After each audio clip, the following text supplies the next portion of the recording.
Greg Andrick here with a Business Freedom Conversation post. So here's a great story from the Wall Street Journal.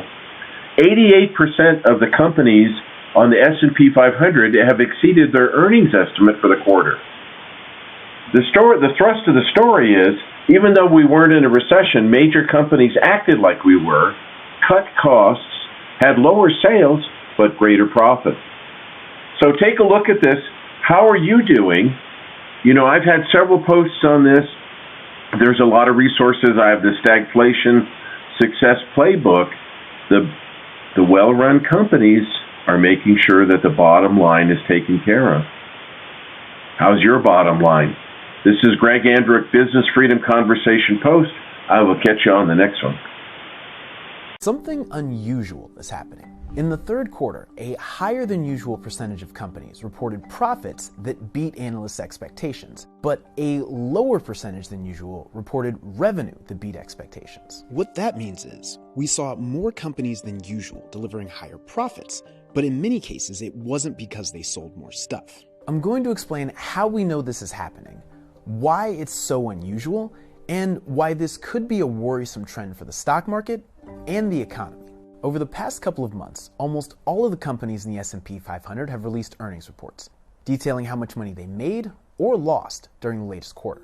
Take a look at computer software company Oracle, for example. Oracle starts its report by saying how much revenue the company brought in, and then details how much they kept in profit. They break that profit down into earnings per share, or EPS.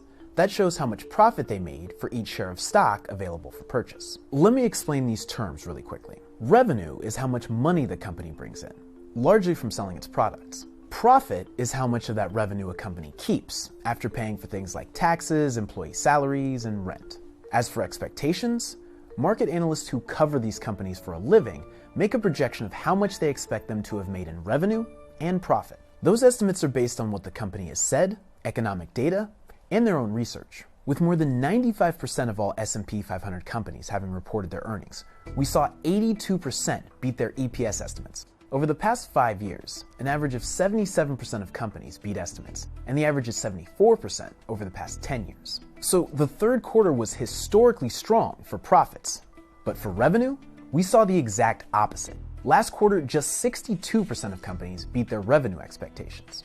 That compares to an average of 68% over the last 5 years and 64% over the last 10 years. Normally, you've got more companies beating profit expectations than revenue expectations, but the numbers are pretty close. Over the past 10 years, there's been an average of a 10 percentage point difference. But this year, the difference is double the historical average, 20 percentage points.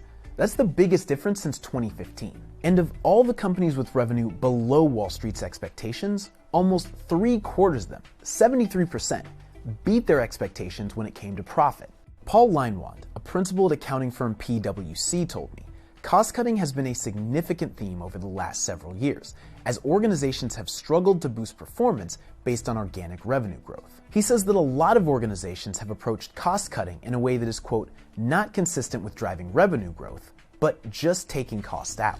Here's what's been happening. Because of inflation, companies were able to raise prices pretty significantly over the last few years. Paul says that for some industries, like consumer packaged goods, pricing has accounted for up to 90% of total growth. But as inflation has slowed down, fewer companies have been able to continue to drive revenue higher by raising their prices. They've instead resorted to cutting costs to deliver on the bottom line. That has usually meant reducing investment and growth, sometimes by stopping new projects, and other times by pulling back on hiring. This is strange to hear, given the strong numbers we've seen from the US jobs market and consumer spending. But Paul says the numbers don't lie, and he says it's all about uncertainty. Even though we didn't get the recession that most economists and Wall Street investors predicted in 2023, lots of companies still behaved like we were in a recession by cutting back their spending.